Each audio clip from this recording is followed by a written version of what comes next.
Hello,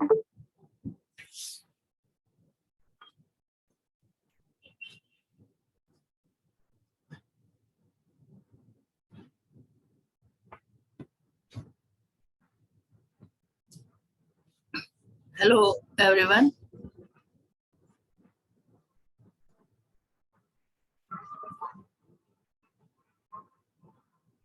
Yes. Hello, everyone. Welcome to all of you in this class 11, chemistry. आज तुम लोगों को, जैसा कि हमने हाइड्रोजन चैप्टर शुरू किया है, तो कल की क्लास में हाइड्रोजन के बारे में बताया था कि पीरियोडिक टेबल में हाइड्रोजन की स्थिति क्या है। पहला मेंबर है पीरियोडिक टेबल का हाइड्रोजन, उसको कहाँ रखा गया है क्षार धातुओं के साथ, और उसकी समानता जो है क्षारीय मृता, इसकी समानता हैलोजन तत्वों से भी है, इसलिए इसको बीच की पोजीशन दी गई है। हैलोजन और जो एल्कली मेटल्स हैं उनके बीच में कार्बन के ऊपर सबसे ऊपर जगह दी गई है, कार्बन के सीध में, और जो डॉटेड लाइन से ये शो करता है कि हाइड्रोजन एल्कली मेटल्स कार्बन और हैलोजन से समानता रखता है। तो आज हम हाइड्रोजन की कंपाउंड की चर्चा करेंगे, जिसमें सबसे प्रमुख कंपाउंड जो हाइड्रोजन का है वो क्या है, जल। जल हाइड्रोजन का ऑक्साइड है, ठीक है, क्योंकि हाइड्रोजन ऑक्सीजन से क्रिया करके जल बनाती है। तो जल की फिजिकल केमिकल प्रॉपर्टीज क्या हैं, इस बारे में, किस तरह से इसको बनाया जा सकता है। सिर्फ हाइड्रोजन और ऑक्सीजन को मिला देने से तो जल बन नहीं जाएगा, क्योंकि ये हाइड्रोजन का ऑक्साइड है, तो विशेष परिस्थितियों में बनता है। अब जल क्या है, इसके गुण के बारे में तुम लोग सब जानते हो। जल क्या है? शुद्ध जल एक पारदर्शक रंगहीन गंधहीन द्रव है। शुद्ध जल विद्युत का आचालक है, इसमें कोई इलेक्ट्रिसिटी पास नहीं हो सकती। ठंडा करने पे इसका आयतन 4 डिग्री सेंटीग्रेड तक घटता है, उसके बाद फिर बढ़ने लगता है, यानी 4 डिग्री पे इसका आयतन मैक्सिमम होता है। उच्चतम घनत्व 4 डिग्री सेंटीग्रेड पे होता है। 0 डिग्री सेंटीग्रेड पर ये बर्फ बन जाता है। जमने पे इसका आयतन क्या होता है, बढ़ता है। बॉइलिंग पॉइंट कितना होता है? सामान्य वायुमंडलीय दाब पे 100 डिग्री सेंटीग्रेड इसका बॉइलिंग पॉइंट है। ये एक अच्छा विलायक है। ये सारी बातें सामान्य सी हैं जो जल के बारे में सभी जानते हैं। तो जल को अगर हम इसमें जल को गर्म किया जाए विलयन में, इसको एसिड की प्रेजेंस में, तो ये 2 भागों में टूट जाता है, H+ आयन और OH आयन, और जल के ही मॉलिक्यूल से H+ आयन जुड़ करके हाइड्रोनियम आयन बनाता है, H3O+ और OH-। जल में हाइड्रोजन और हाइड्रोनियम आयनों की सांद्रता समान होती है, जिस कारण से ये उदासीन होता है। जल का जो pH है वो 7 होता है, तो 7 pH वाले द्रव जो होते हैं वो उदासीन होते हैं। ये एसोसिएटेड लिक्विड है। जल के अणु आपस में हाइड्रोजन बॉन्ड से जुड़े होते हैं, जिस कारण इनका बॉइलिंग पॉइंट भी अधिक होता है। अब इसके रासायनिक गुण पे आ जाओ। जल उदासीन है। जल का लिटमस पेपर पे कोई प्रभाव नहीं पड़ेगा, ना नीले लिटमस को लाल करेगा, ना लाल लिटमस को पीला करेगा। जल उभयधर्मी ऑक्साइड है, यानी उदासीन ऑक्साइड है, जो अम्लीय और क्षारीयता दोनों के गुण देता है। अम्ल से रिएक्शन करके ये H3O+ और क्लोराइड आयन बनाता है, जबकि इसका जो H+ आयन है वो H2O से जुड़ जाता है। ये जो हाइड्रोक्लोरिक एसिड का H+ है वो जल से जुड़ करके H3O+ बनाता है, क्लोराइड Cl-। लेकिन जब क्षार के साथ ये रिएक्शन करता है तो इसका जो H+ आयन देता है हाइड्रोजन, जल का मॉलिक्यूल जो H+ आयन होता है वो इससे जुड़ के संयुग्मी अम्ल यानी अमोनियम आयन बनाता है, और साथ में हाइड्रोक्सी आयन बनाता है। तो अम्ल से क्रिया होती है तो संयुग्मी अम्ल संयुग्मी क्षार बनते हैं, और अम्ल की क्रिया क्षार से होती है तो संयुग्मी अम्ल और संयुग्मी क्षार बनते हैं। अब ये एक स्थायी यौगिक है, सामान्य अवस्था में इसका कोई अपघटन नहीं होता, लेकिन जब अगर इसका विद्युत अपघटन कराया जाएगा, विद्युत अपघटन करने पे हाइड्रोजन और ऑक्सीजन में टूट जाता है। जल का विद्युत अपघटन करने पे कैथोड पे हाइड्रोजन गैस और एनोड पे ऑक्सीजन गैस बनती है, इस तरह से। उसके बाद क्षार धातुओं से इसकी का रिएक्शन होता है, तो इस तरह से क्षार बनता है, सोडियम हाइड्रोक्साइड। सोडियम का रिएक्शन जल से होगा तो सोडियम हाइड्रोक्साइड बनेगा और साथ में हाइड्रोजन लिबरेट होती है।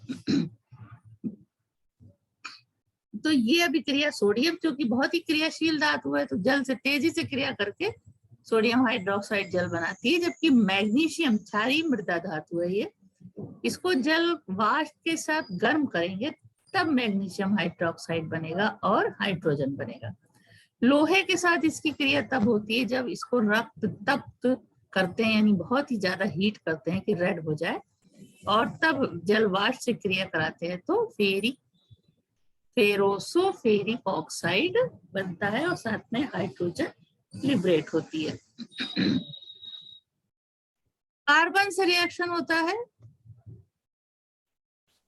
इतना गर्म करते हैं कार्बन को के साथ, इसको जलवाष्प के साथ कि श्वेत तप्त हो जाता है, तो कार्बन मोनोऑक्साइड और हाइड्रोजन बनता है। उसके अलावा क्षारीय ऑक्साइड जल से क्रिया करके क्षार बनाते हैं, जैसे क्षारीय ऑक्साइड सोडियम ऑक्साइड जल से रिएक्शन करके क्या बनाता है, सोडियम हाइड्रोक्साइड। उसी तरह से कैल्शियम ऑक्साइड जल से क्रिया करके क्या बनाता है, कैल्शियम हाइड्रोक्साइड। अम्लीय ऑक्साइड इस तरह के होते हैं जैसे सल्फर ट्राई ऑक्साइड और क्लोरीन हेप्टॉक्साइड, नाइट्रोजन पेंटॉक्साइड, ये सब जल से क्रिया करके क्रमशः sulphur try oxide sulphuric acid बनाता है, क्लोरीन हेप्टॉक्साइड क्या बनाता है, परक्लोरिक अम्ल, नाइट्रोजन पेंटॉक्साइड नाइट्रिक एसिड बनाता है। अब हाइड्राइड से जल की क्रिया होती है, कैल्शियम हाइड्राइड से जल की क्रिया तो कैल्शियम हाइड्रोक्साइड बनता है और हाइड्रोजन लिबरेट होती है। कैल्शियम कार्बाइड से जल की क्रिया होती है तो क्या बनता है, एसिटिलीन और कैल्शियम हाइड्रोक्साइड। इसी तरह से कैल्शियम नाइट्राइड से जल की क्रिया हो रही है तो अमोनिया और कैल्शियम हाइड्रोक्साइड बनता है, और कैल्शियम फॉस्फाइड से क्रिया होती है तो फॉस्फीन और कैल्शियम हाइड्रोक्साइड बनते हैं। तो ये सारे सिंपल रिएक्शन है जो आसानी से पढ़ने में याद हो जाएंगे। उसके बाद अब ये जल की कुछ साधारण अभिक्रियाएं थी। उसके बाद कठोर जल और मृदु जल, इसके बारे में सुना होगा।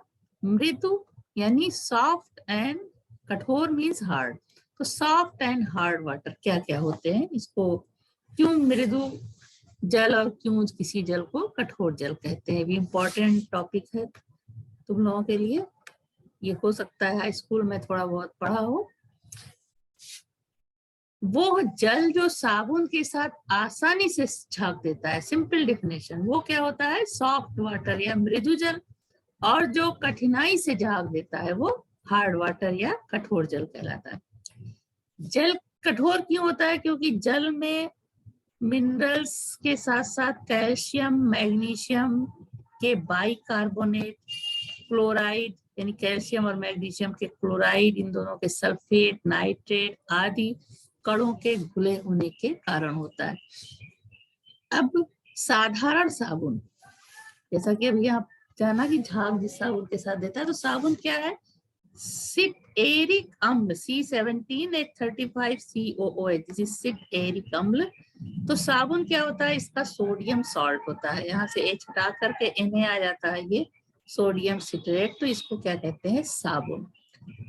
अब सोडियम सिट्रेट जल में विलेय है, लेकिन अगर जल में कैल्शियम और मैग्नीशियम के बन जाते हैं तो ये जल में अविलेय होते हैं और ये जल में झाग नहीं, जल को साबुन के साथ झाग नहीं बनाने देते। ये रिएक्शन इस तरह से होता है। सोडियम सिट्रेट, कैल्शियम क्लोराइड, अगर कैल्शियम क्लोराइड प्रेजेंट है, इनमें से कोई भी कैल्शियम क्लोराइड प्रेजेंट है तो सोडियम सिट्रेट बना लेगा, कैल्शियम सिट्रेट बन जाएगा, सोडियम को रिप्लेस करके यहाँ कैल्शियम आ जाता है, अवक्षेप बना लेगा और सोडियम क्लोराइड नीचे बैठ जाएगा, तो झाग जो बनना चाहिए वो नहीं बनेगा। अब कठोर जल में उपस्थित कैल्शियम और मैग्नीशियम आयनों का जब पूर्ण रूप से अवक्षेपण नहीं हो पाता, तब तक कठोर जल साबुन के साथ झाग नहीं बनाता। इस क्रिया में काफी साबुन व्यर्थ में खर्च हो जाता है, इसलिए कठोर जल में कपड़े नहीं धोए जाते। अब जल की कठोरता क्या है, ये दो तरह की होती है, एक स्थायी कठोरता और दूसरी होती है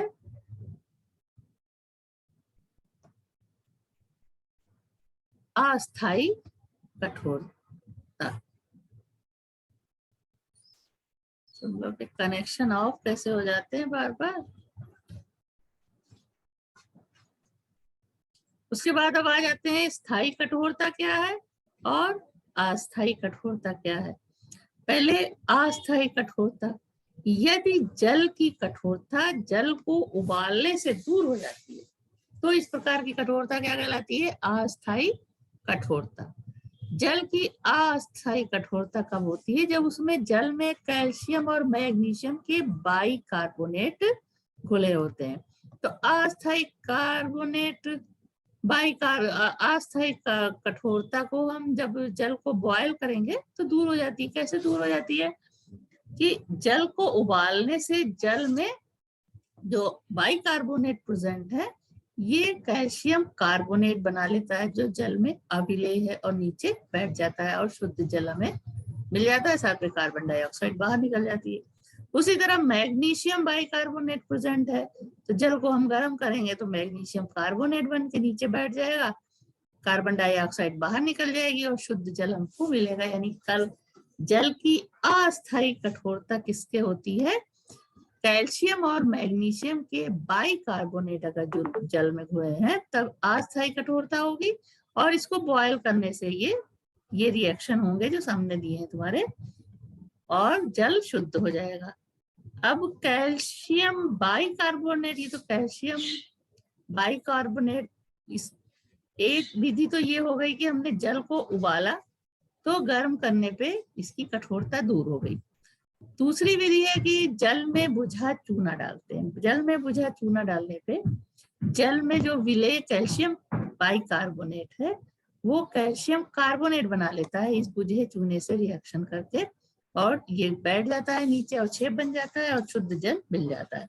इसी तरह मैग्नीशियम बाइकार्बोनेट बुझे चूने से रिएक्शन करके कैल्शियम कार्बोनेट बना लेता है और मैग्नीशियम कार्बोनेट साथ में बना लेता है और शुद्ध जल हमें मिलता है।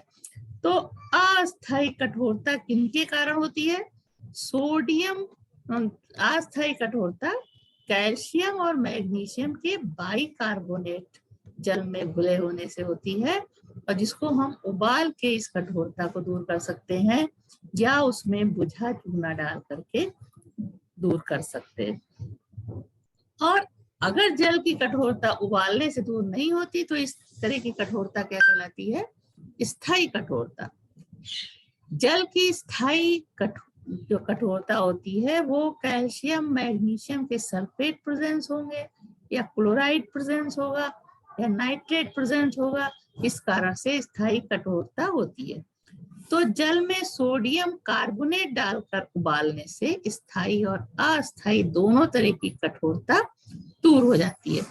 अब अगर उबालने से और बुझा चूना डालने से कठोरता दूर नहीं तो इसका मतलब ये स्थायी कठोरता है। इसमें कैल्शियम सल्फेट, मैग्नीशियम सल्फेट इस तरह के साथ मिले हुए हैं। तो अब इसको सोडियम कार्बोनेट के साथ गर्म करेंगे तो कैल्शियम कार्बोनेट मैग्नीशियम कार्बोनेट अलग हो जाएगा और साथ में सोडियम सल्फेट बनेगा। अब उसमें बचा क्या होगा, सोडियम सल्फेट बन गया एक तरफ कैल्शियम कार्बोनेट बन गया, बचा कैल्शियम बाइकार्बोनेट। तो गर्म करेंगे तो ये कैल्शियम कार्बोनेट बदल जाएगा और शुद्ध जल मिल जाएगा और साथ में कार्बन डाइऑक्साइड बाहर निकल जाएगी। तो स्थायी कठोरता इस तरह से दूर करते हैं कि सोडियम कार्बोनेट के साथ गर्म करते हैं, उसके बाद जब इसको अवक्षेप बन गया, इसको अलग कर दिए छान करके, तब विलयन में क्या बचेगा, कैल्शियम बाइकार्बोनेट, इसको गर्म करेंगे तो ये भी कठोरता दूर हो जाएगी। अब जल की स्थायी कठोरता दूर करने की जो मुख्य विधि है वो है परम्यूटेट विधि। परम्यूटेट क्या है, सोडियम जियोलाइट, इसका फार्मूला होता है Na2Al2Si2O8.XH2O, यानी सोडियम एल्यूमिनो सिलिकेट। शॉर्ट में इसको Na2Z भी लिखते हैं, Z का मतलब ये पूरा पोर्शन होता है। तो कठोर जल को क्या करते हैं, ये एक परम्यूटेड जल में क्या है, अविलेय ठोस पदार्थ है, इसमें क्या होता है, एक्सचेंज ऑफ बेसिक रेडिकल हो जाता है। इसके साथ जब जल को गर्म करेंगे, कठोर जल को स्तंभ में जमी हुई स्तंभ ले लेंगे, एक परम्यूटेड की परत में जल को प्रवाहित करेंगे, तो इससे क्या होगा, सोडियम और मैग्नीशियम लवणों की सोडियम परम्यूटेट से रिएक्शन होती है, तो Na2 को हटा के यहाँ सोडियम और मैग्नीशियम आ जाता है, तो जल से ये अलग हो जाता है और साथ में सोडियम सल्फेट बनता है। ये देखो यहाँ पे बताया हुआ है किस तरह से कि परम्यूटेट में Na2Z, और Z का मतलब ये पूरा होता है। अब अगर मैग्नीशियम सल्फेट प्रेजेंट है तो सोडियम परम्यूटेट से रिएक्शन होगा, तो क्या बन जाएगा, मैग्नीशियम परम्यूटेट, मैग्नीशियम सोडियम को हटा के आ जाता है और यहाँ पे क्या बन जाता है, सोडियम सल्फेट कैल्श।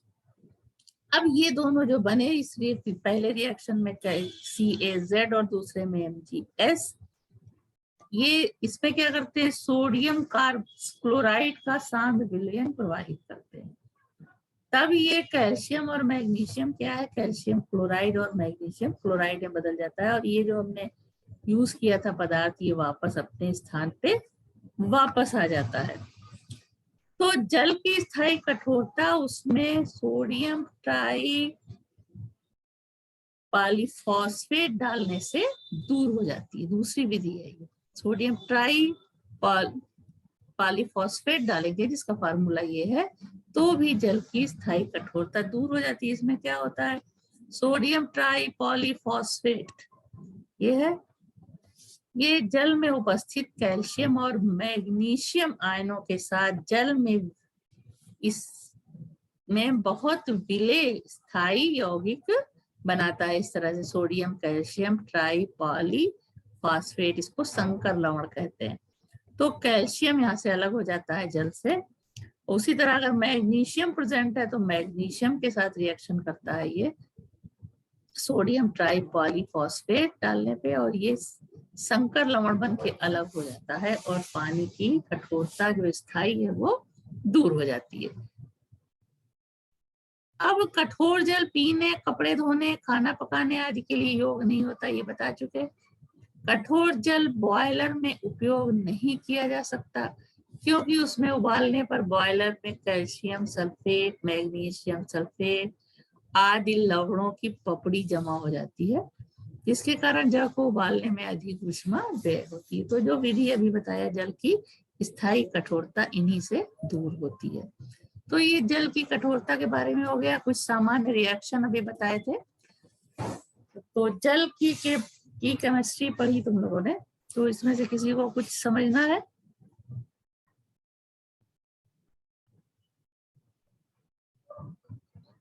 उसके बाद आ जाते हैं भारी जल। भारी जल, इसका फॉर्मूला होता है D2O।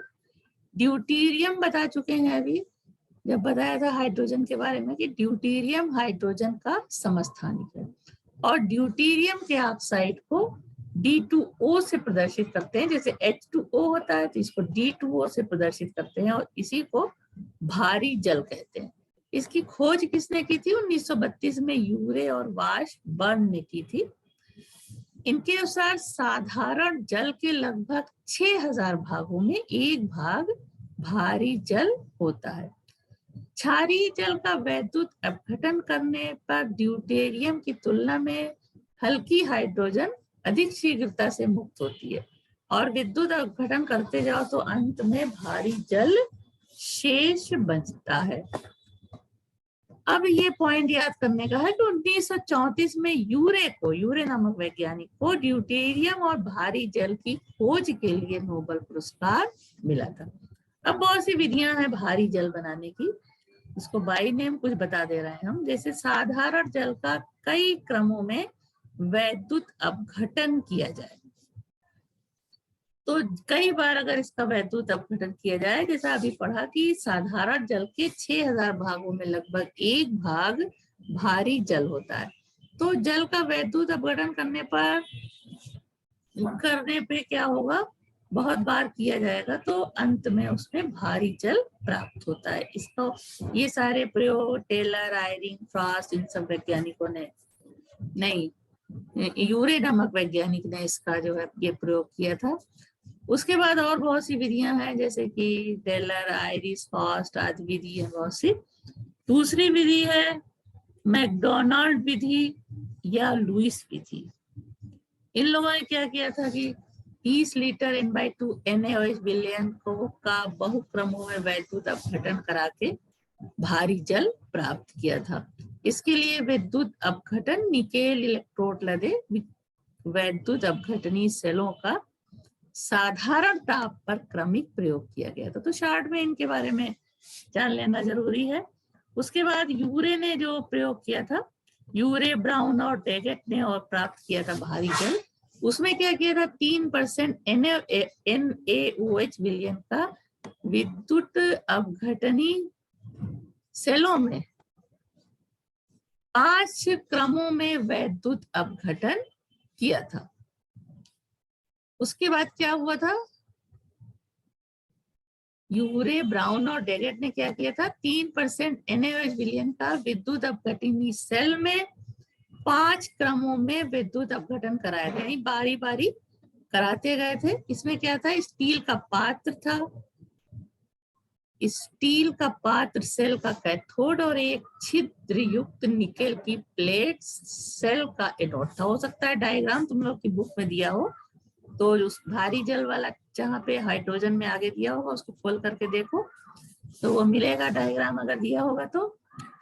वैद्युत अपघटन का जैसे 4 बार बारी बारी से 4 बार किया, तो चतुर्थ क्रम के उपरांत बचे हुए अवशेष को आश्रित किया, फिर फास्फोरस पेंटाक्लोराइड की उपस्थिति में उसका 5वीं बार विद्युत अपघटन कराया, तो ड्यूटेरियम गैस मुक्त हुई, जिसे ऑक्सीजन के साथ जलाने पे भारी जल प्राप्त हुआ। अब इस विधि का उपयोग नहीं करते क्योंकि इसमें बहुत ज्यादा ऊर्जा खर्च होती है। उसके अलावा और विधि है टेलर, आयरिंग और फ्रॉस्ट विधि। इस विधि में 0.5 NaOH विलयन का वैद्युत अपघटनी सेलों की बैटरी में निकेल इलेक्ट्रोडों के मध्य 7 चरणों में वैद्युत अपघटन किया जाता है, जिससे कि भारी जल मिलता है। विधि ये दी हुई है, किस तरह से करोगे।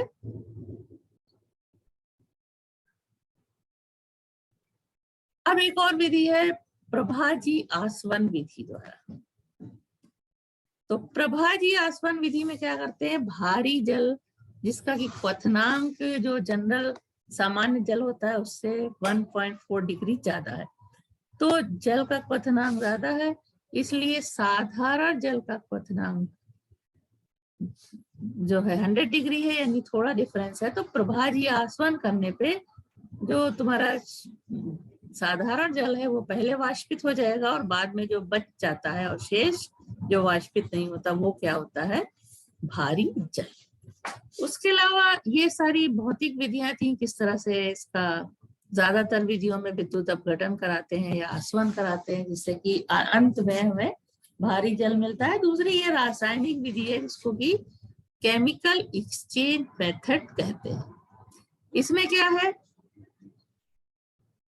साधारण जल में 100 डिग्री सेंटीग्रेड पर हाइड्रोजन सल्फाइड गैस प्रवाहित करने पर निम्न एक्सचेंज रिएक्शन होता है। जैसे ये साधारण जल में प्रवाहित कराया, साधारण जल में H2S प्रवाहित किया, तो जो साधारण जल में उपस्थित भारी जल होगा 100 डिग्री सेंटीग्रेड पे वो ड्यूटेरो हाइड्रोजन सल्फाइड बनाता है। और साथ में ड्यूटेरो जल बनाता है। तो अब ये सल्फाइड जो मिली है उसका साधारण जल से रिएक्शन कराते हैं, इसे प्रोवाइड करते हैं, तो ये ड्यूटेरो जल और हाइड्रोजन सल्फाइड ये अलग हो जाती है। और ये क्या मिलता है हमें, एक इस जल में एक हाइड्रोजन का आइटम है, एक ये वाला हाइड्रोजन है, एक ड्यूटेरियम का है और ऑक्सीजन, तो इसको कहते हैं ड्यूटेरो जल। तो ये हमें प्रोडक्ट मिलता है। अब इस रिएक्शन को जब बार बार दोहराएंगे तो 2% भारी जल हमको प्राप्त हो जाएगा। तो इस तरह से कई विधियां थी, देखा मैं शॉर्ट में बताया सबको कि इन विधियों से भारी जल का निर्माण किया जाता है।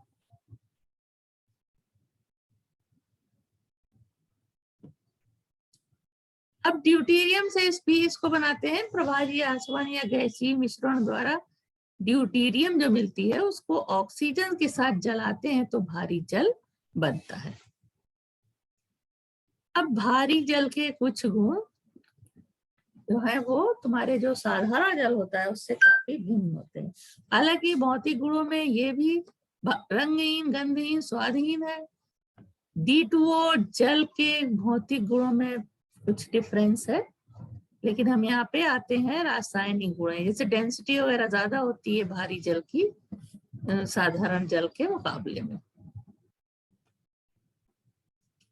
अब रासायनिक गुण में आ जाओ। भारी जल के रासायनिक गुण साधारण जल के गुणों से मिलते हैं, परंतु साधारण जल की तुलना में भारी जल की रासायनिक अभिक्रियाएं स्लो गति से होती हैं, यानी मंद गति से अभिक्रियाएं होती हैं। जैसे भारी जल है ये ड्यूटेरियम ऑक्साइड, इसका विद्युत अपघटन कराते हैं तो एनोड पे ऑक्सीजन और कैथोड पे ड्यूटेरियम मुक्त होती है। अब जिस तरह से सक्रिय धातुओं से साधारण जल रिएक्शन करता है, उसी तरह से D2O भी रिएक्शन करता है और सोडियम ड्यूटेरो ऑक्साइड बना रहा है सोडियम के साथ रिएक्शन करके। लेकिन ये रिएक्शन क्या है, स्लो होगा। यहाँ H की जगह D है भारी जल जो कि ड्यूटेरियम का बना है, और साथ में हाइड्रोजन की जगह यहाँ ड्यूटेरियम मुक्त हो रही है। इसी तरह धातु ऑक्साइड से क्रिया करता है भारी जल, तो सोडियम ड्यूटेरो ऑक्साइड बनाता है, जिस तरह से साधारण जल सोडियम हाइड्रोक्साइड बनाता है। उसके बाद है अम्लीय ऑक्साइडों के साथ क्रिया करता है, CO2SO3 अम्लीय ऑक्साइड है, भारी जल से रिएक्शन होता है तो ये ड्यूटेरो कार्बोनिक अम्ल बनता है, जैसे कार्बोनिक अम्ल बनता था हाइड्रोजन से। और दूसरी तरफ सल्फर ट्राई ऑक्साइड से ड्यूटेरो सल्फ्यूरिक एसिड बनता है, यहाँ H2 की जगह D2 होता है। तो ये रिएक्शन हो गए। उसके बाद और आगे रिएक्शन देखो, फास्फोरस पेंटाक्लोराइड की क्रिया भारी जल से होती है, इसको ड्यूटेरियम ऑक्साइड भी कहते हैं, तो ड्यूटेरो फास्फोरिक अम्ल बनता है, H3PO4 की जगह ये DTPO4। इसी तरह नाइट्रोजन पेंटाऑक्साइड के साथ भारी जल की क्रिया होती है तो नाइट्रिक एसिड की तरह ड्यूटेरो नाइट्रिक अम्ल बनता है। तो इसके कुछ गुण, क्योंकि ये रिएक्शन मंद हो रहा है और भारी हाइड्रोजन है, तो कुछ गुण साधारण नाइट्रिक एसिड से डिफरेंट होंगे। उसके बाद है नाइट्राइटों के साथ अब क्रिया। मैग्नीशियम नाइट्राइट भारी जल से रिएक्शन करती है तो मैग्नीशियम ऑक्साइड बनाती है और साथ में ड्यूटेरो अमोनिया बनता है, जैसे अमोनिया NH3, यहाँ 2ND3 बनता है। उसके बाद फॉस्फाइड से क्रिया, कैल्शियम फॉस्फाइड से भारी जल का रिएक्शन होता है तो यहाँ साधारण से होता तो फॉस्फीन बनती, तो ये ड्यूटेरो फॉस्फीन कहलाती है। फॉस्फीन के का H नहीं होता यहाँ, बल्कि ड्यूटेरियम होती है और कैल्शियम ऑक्साइड बनता है। कैल्शियम कार्बाइड से क्रिया, सारी क्रियाएं देख रहे हो कि साधारण जल की तरह ही हो रही हैं, बस क्या डिफरेंस है कि ये अभिक्रियाएं स्लो होती हैं जबकि जल के साथ ये क्रियाएं फास्ट होती हैं। तो एल्युमिनियम कार्बाइड भारी जल से रिएक्शन करके बना रहा है एल्युमिनियम ड्यूटेरासाइड और साथ में ड्यूटेरो मेथेन CH4 होता है, उसकी जगह क्या बन रहा है ड्यूटेरो मीथेन। इसी तरह कैल्शियम कार्बाइड से रिएक्शन होता है तो कैल्शियम ड्यूटेरोक्साइड और ड्यूटेरो एसिटिलीन बनता है, याद है कैल्शियम कार्बाइड से जब जल की क्रिया कराते हैं तो एसिटिलीन बनता था, यहाँ क्या बन रहा है, ड्यूटेरो एसिटिलीन। अब तनु हाइड्रोक्साइड से क्रिया, धातु हाइड्रोक्साइड से अभिक्रिया होती है तो सेम उसी तरह जैसे कैल्शियम हाइड्राइड से, धातु हाइड्रोक्साइड नहीं बल्कि धातु हाइड्राइड से क्रिया, ये हाइड्रोक्साइड नहीं है, धातु हाइड्राइड यानी कैल्शियम हाइड्राइड की क्रिया ड्यूटेरियम ऑक्साइड से हो रही है तो बनता है कैल्शियम ड्यूटेरो ऑक्साइड और ड्यूटेरो हाइड्रोजन, दोनों H होता है तो H2 लिखते हैं। अब चूंकि एक D है और एक H है यहाँ तो ये ड्यूटेरो हाइड्रोजन। अब ड्यूटेरोलिसिस जैसे हाइड्रोजन से होता तो हाइड्रोलिसिस जल से होगा तो हाइड्रोलिसिस करते हैं, और जब D2O भारी जल से रिएक्शन होगा तो वो ड्यूटेरोलिसिस, फेरिक क्लोराइड से भारी जल की क्रिया होती है तो फेरिक ड्यूटेरो ऑक्साइड बनेगा और साथ में ड्यूटीरियम क्लोराइड, H होगा तो HCl और ये D है तो DCl। अब लवणों के ड्यूटेट्स कैसे बनते हैं, इनसे जिस तरह से साधारण लवण होते हैं उनका क्रिस्टलन होता है उसी तरह इनका भी होता है, तो बजाय H2O के कैल्शियम सल्फेट के साथ D2O लग गया है, इसी तरह यहाँ पे भी 10H2O, तो क्रिस्टल भी बनाते हैं ये लवणों के साथ जुड़ करके। एक्सचेंज रिएक्शन मींस भारी जल से क्रिया कराने पर यौगिकों की अम्लीय हाइड्रोजन का भारी जल की ड्यूटीरियम से विनिमय होता है यानी एक्सचेंज हो जाता है, और ड्यूटरिट यौगिक जिसको क्या कहते हैं, ड्यूटरेटेड कंपाउंड्स बनते हैं। अब NaOH का जल से भारी जल से रिएक्शन कराए तो ये इस हाइड्रोजन को रिप्लेस कर दे रहा है और बना रहा है NaOD और H2O बनना जहां बनता है, अगर ये भी भारी जल नहीं होता तो यहाँ HDD बनता है। अब HCl से रिएक्शन होगा तो ये H को रिप्लेस कर देगा D और बनाएगा DCl एंड HCl, तो ये सब विनिमय यानी एक्सचेंज रिएक्शन कराते हैं कहलाते हैं। इसी तरह ऑर्थोफॉस्फोरिक एसिड से D2O का रिएक्शन कराएंगे तो -HDO निकल जाएगा और साथ में क्या बनेगा, मोनोड्यूटेरोफॉस्फोरिक अम्ल यहाँ पे दिया गया। आगे रिएक्शन बढ़ता है तो ड्यूटेरोफॉस्फोरिक अम्ल, हाइपोफॉस्फोरिक अम्ल से रिएक्शन होगा तो इस तरह से H की जगह H रिप्लेस हो जाएगा और उसकी जगह D आ जाएगा। हाइड्रोजन परऑक्साइड से इसी तरह से भारी जल की रिएक्शन होगा तो HDO2 बनेगा और फिर आगे रिएक्शन होगा तो D2O2 यानी ड्यूटीरियम परऑक्साइड बन जाएगा। यहाँ भी एक्सचेंज रिएक्शन होता है NH4Cl से, यहाँ पे फिर एक हाइड्रोजन हटा करके D जुड़ गई तो ये बना NH3DCl। आगे रिएक्शन हुआ 2 हाइड्रोजन हटा के D जुड़ गया, फिर यहाँ 3 हाइड्रोजन हटा के 3D जुड़ गया और लास्ट में चारों हटा देता है तो टेट्रा ड्यूटोरो अमोनियम क्लोराइड बनता है। इसी तरह ये लास्ट वाला कॉम्प्लेक्स कंपाउंड है, इसकी क्रिया भी जब हैवी वाटर से कराते हैं तो इस H को रिप्लेस करके यहाँ पे D जुड़ जाता है, तो क्रम में रिएक्शन होता है, पहले एक हाइड्रोजन रिप्लेस करेगा फिर दूसरा हाइड्रोजन फिर तीसरा हाइड्रोजन, तो फाइनल कंपाउंड ये बनता है। इसी तरह एसिटिक एसिड है, एथेनॉल है, भारी जल से रिएक्शन कराएंगे तो H की जगह D जुड़ जाता है, ड्यूटोरो एसिटिक एसिड बनता है। एथेनॉल से कराते हैं तो ड्यूटेरो एथेनॉल बनता है, फिनॉल से कराते हैं तो ड्यूटेफाइनॉल बनता है। इसी तरह से हाइड्रोजन को रिप्लेस करके उसकी जगह पे क्या आ जाता है, D। एसिटिलीन का इसी तरह एक्सचेंज रिएक्शन होता है तो बारी बारी से पहले एक D रिप्लेस होगा फिर दूसरा, पहले एक H रिप्लेस होगा फिर दूसरा H, तो फाइनल क्या बनता है, ड्यूटेरो एसिटिलीन। ग्लूकोज से भी इसी तरह रिएक्शन कराया जाए तो ये सारे D को विस्थापित, D जो है H को विस्थापित करके उसकी जगह लेकर के पेंटा ड्यूटेरो ग्लूकोज बनाता है। अब इसका उपयोग, मेन उपयोग न्यूट्रॉन मंदक के रूप में होता है, न्यूक्लियर रिएक्टर में इसका प्रयोग किया जाता है, तो इसलिए भारी जल एक कीमती पदार्थ है। न्यूक्लियर रिएक्टरों में जो पदार्थ तीव्रगामी न्यूट्रॉनों की चाल को मंद करता है उसे मंदक कहते हैं। भारी जल न्यूक्लियिक रिएक्टरों में न्यूट्रॉन मंदक के रूप में प्रयोग किया जाता है। तो रेडियो एक्टिविटी में ये चीज बताई जाती है कि किस तरह से न्यूट्रॉन की स्पीड को कम करने के लिए न्यूक्लियर रिएक्टर में भारी जल का उपयोग किया जाता है।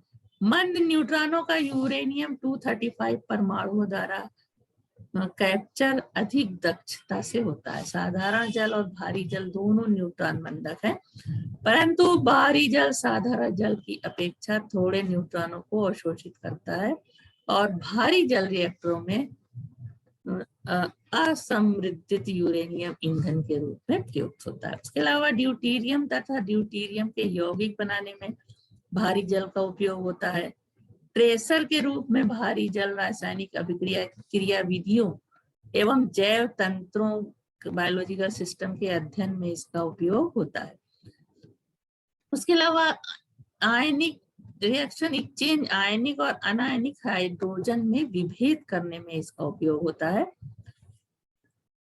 और भारी जल का जैविक एवं शरीर की पे क्या क्रियात्मक प्रभाव होता है? भारी जल का जैविक एवं शरीर क्रियात्मक प्रभाव, biological and physiological effect of heavy water क्या क्या है? शांत भारी जल शरीर के लिए हानिकारक है। भारी जल साधारण जल की तुलना में मंद वेग से अभिक्रिया करता है, जिससे शरीर में होने वाली सामान्य अभिक्रियाएं असंतुलित हो जाती हैं। भारी जल पौधों के विकास को रोकता है। भारी जल में बीजों का अंकुरण रुक जाता है। भारी जल में टैडपोल तथा कई छोटे जीव मर जाते हैं। उसके अलावा ये पहला इसका उपयोग पहले वाला ये है, हाइड्रोजन आयनिक और अनायनिक हाइड्रोजन को के विभेद करने में भारी जल का इस्तेमाल किया जाता है। तो इस तरह से भारी जल की कंप्लीट केमिस्ट्री आज तुम लोगों को बता दी मैंने।